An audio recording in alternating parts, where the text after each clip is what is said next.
Hello students, मैं अमर सिंह, प्राध्यापक अर्थशास्त्र, आपका इस चैनल पर स्वागत करता हूं। लॉकडाउन के समय में इस चैनल का निर्माण मेरे द्वारा एक छोटी सी पहल है ताकि आपकी शिक्षा सुचारू रूप से जारी रखी जा सके। इस चैनल के माध्यम से अर्थशास्त्र जैसे कठिन विषय को आपको सरल अर्थों में समझाया जाएगा। फिर भी अगर इस पहल में कोई कमी रहती है तो आपके सुझाव अपेक्षित हैं।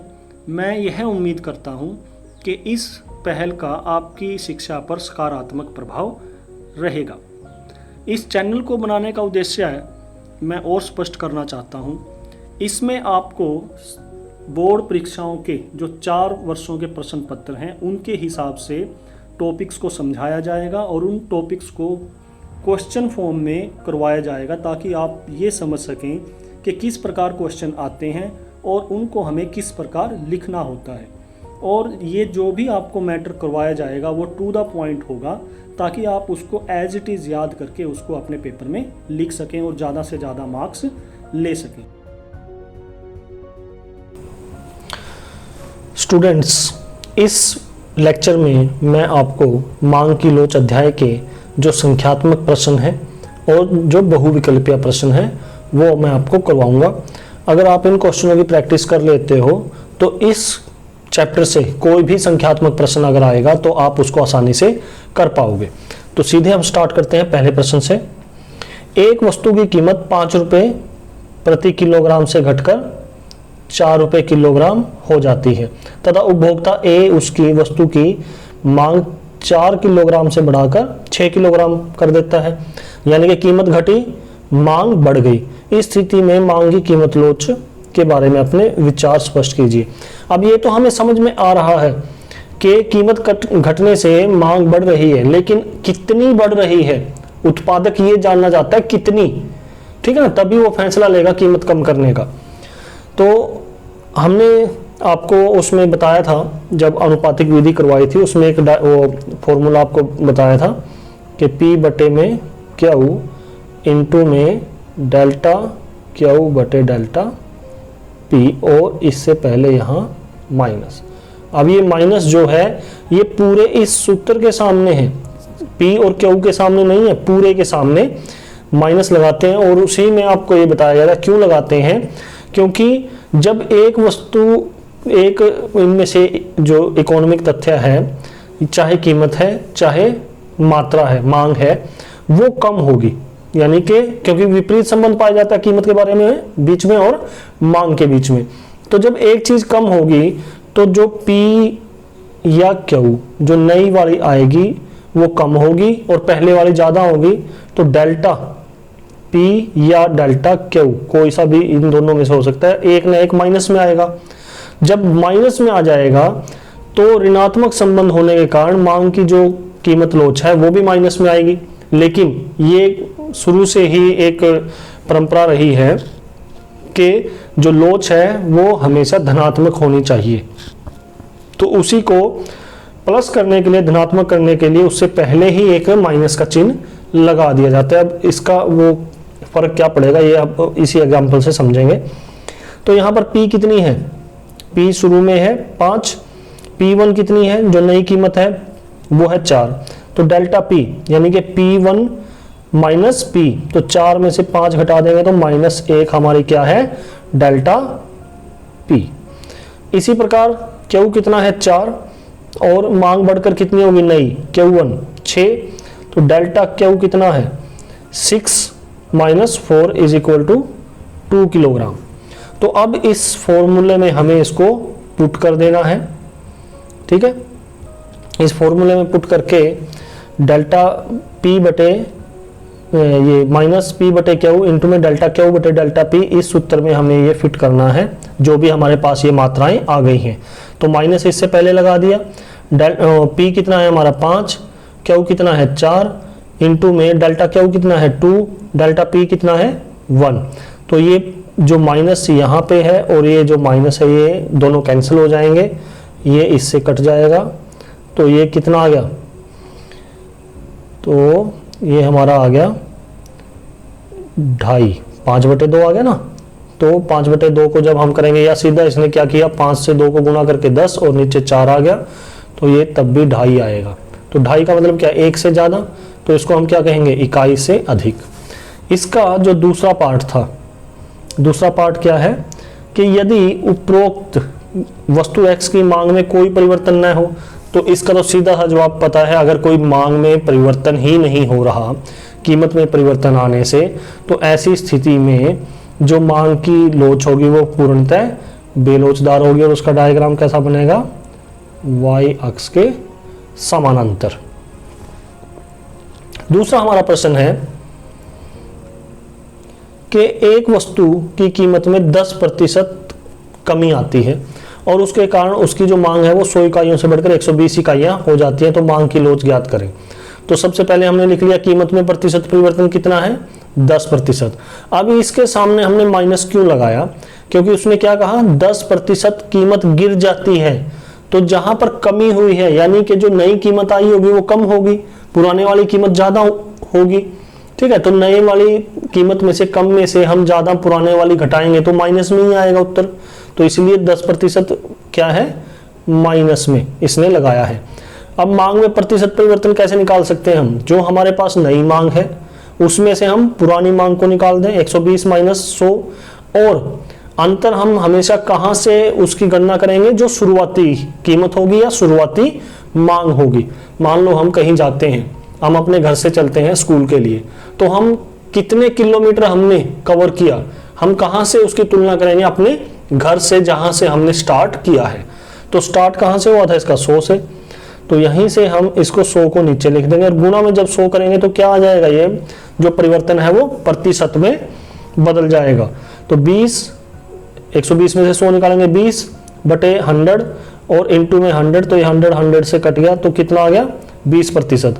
अब इस फॉर्मूले में जो हमने शुरू में किया था, जब आपको अनुपातिक विधि करवाई गई थी और जो मांग की लोच का अर्थ बताया गया था कि मांग में प्रतिशत परिवर्तन, ये पहले माइनस लगेगा, बटे में कीमत में प्रतिशत परिवर्तन। अब पहले परिवर्तन जो आता है वो कीमत में आता है, कीमत में परिवर्तन आने से मांग में आता है। तो हमेशा जो इंडिपेंडेंट वेरिएबल होगा वो नीचे होगा और जो उसके ऊपर डिपेंडेंट होगा वो ऊपर होगा, यानी स्वतंत्र वेरिएबल नीचे और जो उसके ऊपर परतंत्र है, आश्रित है, वो उसके ऊपर। यानी कि इसने इसका याद करने के लिए हम क्या कह सकते हैं, कीमत ने इसका बोझ उठाया हुआ है ना, ये बोझ जिसका उठाया होता है, तो जिसका बोझ उठाया होता है वही तो आश्रित होता है, जिसने बोझ उठाया वो तो क्या है, वो तो स्वतंत्र है। तो ऐसे हम क्या लिख देंगे, इस सूत्र में लिख देंगे कि मांग की लोच बराबर -20% बटे में -10%। ये क्या आ गया इसका उत्तर, 2। तो 2 क्या है, 1 से ज्यादा है, तो इसलिए हम क्या कहेंगे, इकाई से अधिक। तीसरा प्रश्न, एक वस्तु की कीमत 4 रुपए प्रति इकाई है, एक उपभोक्ता उसकी कितनी इकाइयां खरीद रहा है, 50, कीमत 25% गिर जाती है, और जब कीमत गिरेगी तो सीधी सी बात है कि मांग बढ़ेगी, तो मांग बढ़कर क्या हो जाती है, 100 इकाइयां। तो उसकी लोच ज्ञात करनी है अब हमें। प्रारंभिक कीमत 4, कीमत में कमी। अब इसने क्या कहा कि 4 रुपए कीमत है, उसमें 25% की कमी आएगी, तो 4 का प्रतिशत 25% निकाल दो, 4 गुणा में 25 बटे में 100, तो ये कितना आएगा, 1। तो यानी कि जो नई कीमत होगी वो 1 कम होगी, यानी 4 में से 1 निकाल देंगे तो नई कीमत कितनी बन गई, 3। तो डेल्टा पी कितना आया, -1, क्योंकि नई कीमत क्या है 3, पुरानी कीमत क्या है 4, तो उसमें से निकालेंगे तो -1। ठीक है, ऐसे ही प्रारंभिक मांग हमारी 50 थी, अब कितनी होगी 100, तो डेल्टा क्यू कितना आया, 50 इकाइयां। सूत्र में फिट कर दो, P बटे क्यू इंटू में माइनस P बटे में क्यू इंटू में क्यू, डेल्टा क्यू बटे में डेल्टा P, तो बराबर क्या आया माइनस। अब P कितना था, शुरुआती कीमत कितनी थी 4, शुरुआती मांग कितनी थी 50, और इंटू में अब जो मांग में परिवर्तन आया कितना है 50 इकाइयों का, और कीमत में जो परिवर्तन आया वो -1 का, तो ये इससे ये कट गया, तो 4 बटे में ये इससे कैंसिल हो जाएगा माइनस से, तो 4 बटे में 1, तो 4 आ गया, यानी कि इकाई से अधिक। 1 से ज्यादा है तो इकाई से अधिक। अगला हमारा प्रश्न है चौथा, कि एक उपभोक्ता 5 रुपए प्रति इकाई पर 100 इकाइयां खरीदता है, 5 रुपए कीमत है, और उस वस्तु की कितनी इकाइयां खरीद रहा है? 100। उस वस्तु की कीमत मांग लोच 2 है। किस कीमत पर वह वस्तु की 140 इकाइयां खरीदने को तैयार होगा? अब यहां पर अगर हम ध्यान दें, यहां इसने मांग की लोच दे दी, यानी इस सूत्र में से कोई एक चीज ही मिसिंग होगी। अब वही एक चीज हमें निकालनी है, तो यहां हमें क्या चीज निकालनी है? मांग की लोच हमें दी हुई है, हमें यह निकालना है कि नई कीमत क्या होगी जिस पर के वो 140 इकाइयां खरीदने को तैयार होगा। तो इसने क्या कहा? m उसको मान लिया, कीमत को, नई कीमत को क्या मान लिया? m, P1 यानी कि m हो गया। ये सूत्र हो गया हमारा कि ED is equal to minus P बटे क्यू इंटू में डेल्टा क्यू बटे डेल्टा पी। यहाँ पर देखें हम, शुरुआती कीमत कितनी है? P 5, P1 कितनी है? इसने m मान लिया P1 को, और डेल्टा P कितना है? m माइनस 5, कि नई कीमत माइनस में पुरानी कीमत। ऐसे ही Q हमारा शुरुआती इकाइयाँ कितनी है? Q 100, Q1 कितनी है? यानी कि 140 होनी चाहिए, 140, और डेल्टा Q कितना है? 140 माइनस 100 बराबर है 40 इकाई। ये हमारा सूत्र हो गया, ED is equal to minus P बटे क्यू इंटू में डेल्टा क्यू बटे में डेल्टा पी। इस सूत्र में इन सारी इकाइयों को हमें फिट कर देना है। तो यहाँ पर मांग की लोच ED कितना दिया हुआ है? 2, माइनस P कितना है? 5, Q कितना है? 100, डेल्टा Q कितना है? 40, और डेल्टा P कितना है? m minus 5। तो ये क्या आ जाएगा? बराबर इसमें जाएगा ये, तो ये 2 तो यहीं रह गया, ठीक है, ये इससे कट जाएगा, 5 से 20 आ गया, 20 से कट गया 2, तो 2 यहाँ पे आ गया, तो ये माइनस के कितना बचा हमारे पास? 2 बटे में m माइनस 5। अब ये जो m माइनस 5 है, ये बराबर में जाके उधर जाके इससे 2 से गुना हो जाएगा, तो 2 इंटू में m माइनस 5, और बराबर इधर क्या बचेगा? -2, ठीक है, इसकी इससे गुना हो जाएगी 2m माइनस 10, 2m माइनस 10, और बराबर में -2। अब 2m तो इधर रह जाएगा, और ये जो माइनस का जो 10 है ये उधर जाके प्लस का हो जाएगा, तो -2 और प्लस में 10, तो ये क्या बचेगा? 8 के बराबर। तो 2 जब इसके जाके उसमें जाएगा डिवीजन में, तो m किसके बराबर बचेगा? 4 के। तो यानी कि 4 रुपए वो नई कीमत होगी जिस पर वो 140 इकाइयां खरीदने को तैयार होगा। 5वां प्रश्न है हमारा कि एक वस्तु की कीमत 4 रुपए है, उससे घटकर वो कितनी हो जाती है? 3 रुपए। तो उस पर कुल किया गया जो व्यय है वो 200 से बढ़कर 300 रुपए हो जाता है प्रतिशत विधि द्वारा इसकी। अब अगर व्यय विधि से होता तो कौन सी दिशा में परिवर्तन है? कीमत कम हो रही है और व्यय हमारा बढ़ रहा है, तो विपरीत दिशा में परिवर्तन है, तो इकाई से अधिक, ये सीधा ही इसका उत्तर निकल जाता। लेकिन अब इसने कहा है कि अनुपातक विधि से निकालो, तो इसके लिए हमें क्या करना पड़ेगा? तो दोनों की कितनी अनुपात में, कितनी प्रतिशत में परिवर्तन आया है, उस परिवर्तन को कैलकुलेट करना पड़ेगा। तो यहाँ पर कीमत 4 है, फिर 3 हो जाती है, कुल व्यय 200, 300। तो यहाँ हम आसानी से निकाल सकते हैं कि इकाइयाँ कितनी है। जब 200 रुपये वो खर्च कर रहा है और एक जो इकाई है उसकी कीमत 4 रुपये है, तो कितनी इकाइयाँ आएंगी? कितनी इकाइयाँ खरीद रहा है वो? 200 बटे 4 यानी कि 50 इकाइयाँ। जब कीमत 3 रुपये है और उसका कुल व्यय 300 रुपये है, तो 300 बटे में 3, तो यहाँ पर कितनी इकाइयाँ वो खरीद रहा है? 100 इकाइयाँ। तो कीमत में परिवर्तन, तो 4 से 3 होगी, तो नई कीमत 3 है, तो नई कीमत में से पुरानी कीमत निकाल देंगे, 3 में से 4, और जो पुरानी कीमत है उससे हम उस की जो परिवर्तन है उसकी गणना करेंगे, तो डिवाइडेड बाय 4 इंटू में 100, तो ये निकल आएगा। ये ऊपर 1 बच गया और ये यहाँ से 25 कट गया, तो 25%। अब ये माइनस में क्यों है? क्योंकि 3 में से 1 निकालेंगे तो माइनस में ही आएगा, ठीक है।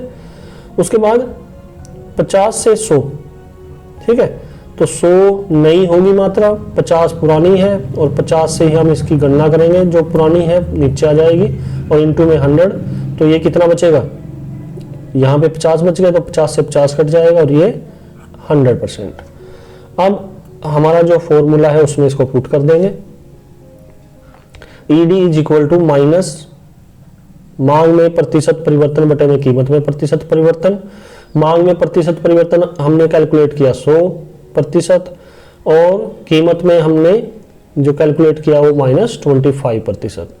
तो यहाँ से 25 से ये 4 पे जाएगा, इससे ये कैंसिल हो जाएगा माइनस से माइनस, तो 4 और 4 का मतलब क्या है, इकाई से अधिक।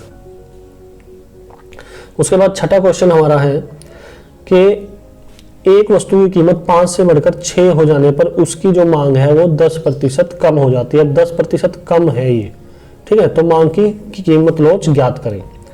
सीधा फॉर्मूला, मांग में प्रतिशत परिवर्तन, क्योंकि यहाँ पे प्रतिशत में चेंज दिया हुआ है, परिवर्तन दिया हुआ है, तो ये फॉर्मूला लगा लेंगे हम। तो मांग की लोच बराबर है माइनस मांग में प्रतिशत परिवर्तन बटे में कीमत में प्रतिशत परिवर्तन। तो कीमत में जो प्रतिशत परिवर्तन है वो कितना है, 5 से बढ़कर 6 हो गया। तो नई कीमत कितनी है, 6, पुरानी कितनी कीमत कितनी है, 5, तो 6 - 5 बटे में 5 और इंटू में 100, तो ऊपर 1 बच गया और ये कितना बच गया, 20%। 5 से 100 काट देंगे। मांग में प्रतिशत परिवर्तन उसने बता ही रखा है कितना, शुरू में ही 10%, लेकिन इसके आगे माइनस लगाया गया है। क्यों लगाया गया है, क्योंकि मांग कम हुई है। तो कम हुई है इसका मतलब जो नई मांग आई होगी वो कम है, पुरानी मांग ज्यादा है। तो जब नई मांग में से पुरानी ज्यादा मांग को निकालेंगे तो माइनस में ही उत्तर आएगा। तो मांग की लोच क्या है, -10 मांग में प्रतिशत परिवर्तन और बटे में कीमत में प्रतिशत परिवर्तन 20।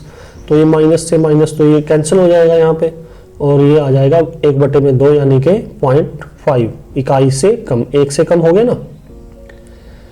उसके बाद 7वां क्वेश्चन आसान है। इसमें हमें व्यय विधि का प्रयोग करना है। तो व्यय विधि में हमें सिर्फ ये ध्यान रखना है कि परिवर्तन किस दिशा में है। तो यहाँ तीनों परिवर्तन आपको दिखाए गए हैं। पहला, x वस्तु की कीमत 5, 4, 3, तो यानी कि कीमत कम हो रही है। यहाँ पर x वस्तु पर कुल व्यय कौन क्या है, बढ़ रहा है। कीमत कम हो रही है, कुल व्यय बढ़ रहा है। तो कौन सी दिशा में परिवर्तन हुआ, कीमत और कुल व्यय का विपरीत दिशा में। तो विपरीत दिशा में जब परिवर्तन होता है तो क्या कहते हैं उसको हम, इकाई से अधिक, इलास्टिसिटी इज मोर देन 1, ठीक है।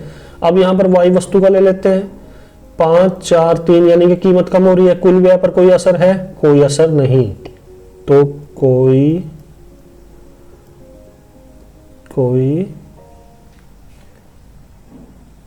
परिवर्तन नहीं। तो जब कोई परिवर्तन नहीं होता तो इकाई के बराबर उसकी मांग की लोच होती है। तीसरा, Z 5, 4, 3, कीमत कम हो रही है। वस्तु पर कुल व्यय भी घट रहा है, 50, फिर 48, फिर 42, यानी कि समान दिशा में परिवर्तन। और जब समान दिशा में परिवर्तन होता है तो मांग की इकाई लोच क्या होती है, 1 से कम, ठीक है। 8वां क्वेश्चन, मान लीजिए पिछली मात्रा 100 थी मांग की, कीमत में 5 रुपए की वृद्धि हो जाती है, 5 रुपए की, ठीक है ना। और उसकी मांग की मात्रा में 5 इकाई की कमी हो गई, ठीक है जी। तो मांग की लोच 1.2 है। तो 1.2, अब यहाँ पे इसने मांग की लोच दे दी हमें, ठीक है ना। तो कोई भी एक चीज मिसिंग होगी तो उसको हम कैलकुलेट करेंगे। अब इसने बताया कि परिवर्तन से पहले कीमत निकाल लीजिए। परिवर्तन से पहले कीमत निकालना कोई मुश्किल नहीं है, क्योंकि हमारे पास परिवर्तन दिया है, कितने का है, 5 का। तो इससे पहले जो इसने p कीमत कितनी मान ली, x, ये सूत्र है हमारा।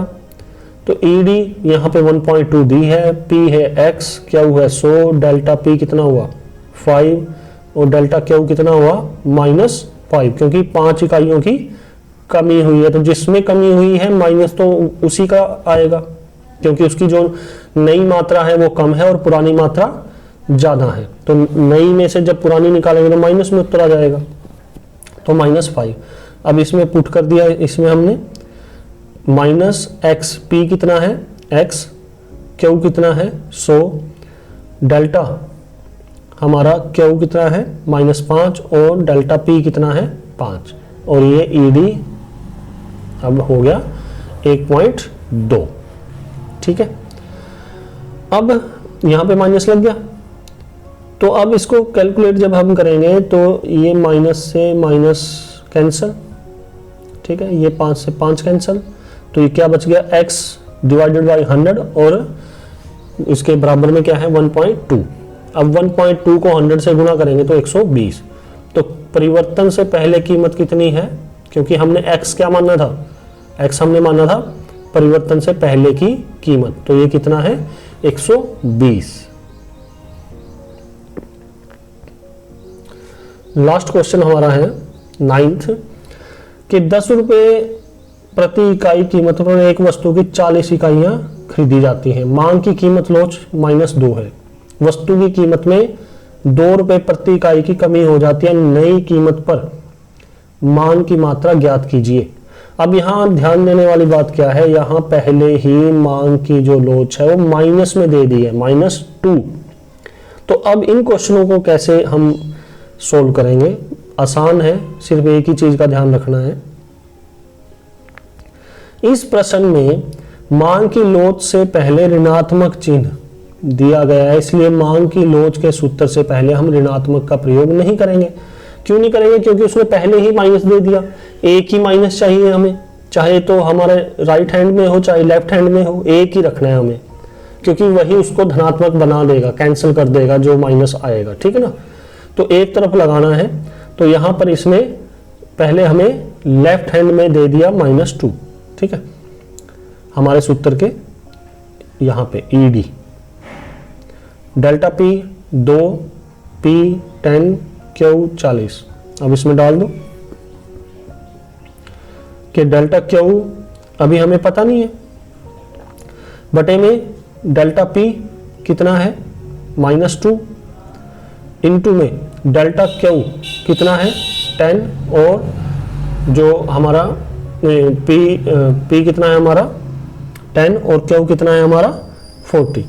तो डेल्टा क्यू हमें पता नहीं है, डेल्टा पी -2, पी जो हमारा पी है वो है 10 और जो हमारा क्यू है वो है 40। तो ये और ईडी हमारा है -2। तो अब यहाँ से अगर हम काटें इसको तो ये हमारा बच गया 4 और 4 और -2 की गुणा होगी तो -8। तो डेल्टा क्यू बटे में -8 इज इक्वल टू -2। अब ये इस तरफ जाके इससे गुना हो जाएगा और प्लस में बदल जाएगा, तो delta Q is equal to 16, 8 दूनी 16। तो नई कीमत की पर मांग की जो मात्रा है, नई कीमत पर जो मांग की मात्रा, इसने हमें क्या कहा, नई कीमत पर मांग की मात्रा ज्ञात कीजिए। तो प्रारंभिक मात्रा और प्लस में मांग की मात्रा में परिवर्तन, कि भाई जो शुरू में रही होगी और जो जितना उसमें परिवर्तन आया, तो शुरू में कितनी थी 40, परिवर्तन कितने का आया, क्योंकि डेल्टा क्यों है, परिवर्तन ही तो दिखाता है। तो 40 प्लस में 16 कितना हो गया 56। तो नई कीमत पर मांगी गई मात्रा हमारी क्या है 56। तो इस प्रकार ये हमारे कंप्लीट हो जाता है जो संख्यात्मक प्रश्न है। आगे इसके हैं बहुविकल्पीय प्रश्न, ज्यादा नहीं है। पहला है जब मांग वक्र OX के समानांतर होता है, यानी कि इस प्रकार होता है OX अक्ष के समानांतर, तो उसकी जो लोच होगी, कीमत लोच, वो कितनी होगी, पूर्णतः लोचदार या अनंत। ठीक है। दूसरा, मांग की कीमत लोच को मापने की एक विधि है। अब हमने कुल व्यय विधि की है, कोई उत्पाद विधि नहीं की, कुल उपभोग विधि नहीं की, निवेश विधि नहीं। कौन सी है, कुल व्यय विधि। तीसरा, ये जिसके नीचे अंडरलाइन है वही उसका उत्तर है। जब मांग वक्र OY के समानांतर होता है, अब OY का मतलब क्या है, ऐसे, तो ये हमने किया था पूर्णतः बेलोचदार या उसकी जो शून्य। मांग की लोच की कितनी श्रेणियां हैं या कोटियां हैं, 5, ये हमने की थी, इकाई से अधिक, इकाई से कम, इकाई और शून्य और अनंत। उसके बाद पांचवा क्वेश्चन हमारा है, ये इसका था 5। जब आलू की कीमत में 8% की वृद्धि होती है तब आलू की मांग में 5% की कमी आती है। आलू की मांग की लोच बताइए। तो ये हमें कैलकुलेट करना पड़ेगा कैसे। ऊपर हम लिखते हैं मांग में प्रतिशत परिवर्तन और बटे में कीमत में प्रतिशत परिवर्तन। तो मांग में प्रतिशत परिवर्तन कितना है, और इससे पहले हम लगाते हैं माइनस। तो माइनस यहाँ पर क्या है, आलू की मांग में 5% की कमी। 5% की कमी का मतलब क्या है, ऊपर 5 आ जाएगा माइनस का, और यहाँ पर नीचे आ जाएगा 8। ठीक है, तो अब ये इससे कैंसिल हो जाएगा, और ये जब इससे कैलकुलेट करेंगे तो 0.62 हमारा उत्तर आ जाएगा। 6, एक सीधी रेखा मांग वक्र के मध्य बिंदु पर, तो मध्य बिंदु पर कितनी होती है, हमने जब ये कैलकुलेट किया था यहाँ पे, तो इसके मध्य बिंदु पे कितनी थी, ED इज इक्वल टू 1। ठीक है, ED इज इक्वल टू 1। उसके बाद 7वां क्वेश्चन कि जब कीमत में प्रतिशत परिवर्तन की तुलना में मांग में कम प्रतिशत परिवर्तन होता है तो क्या होगी वो, बेलोचदार, यानी कि कम लोचदार। ठीक है, अब ये पूर्ण नहीं है, ये इसका उत्तर पूर्ण बेलोचदार मांग नहीं है, क्योंकि कुछ तो परिवर्तन हो रहा है लेकिन वो परिवर्तन क्या है, कम है। 8वां, जब मांग में प्रतिशत परिवर्तन कीमत में हुए प्रतिशत परिवर्तन की तुलना में अधिक हो तो उसको क्या कहेंगे हम, लोचदार। क्या कहेंगे, लोचदार। तो ABCD ये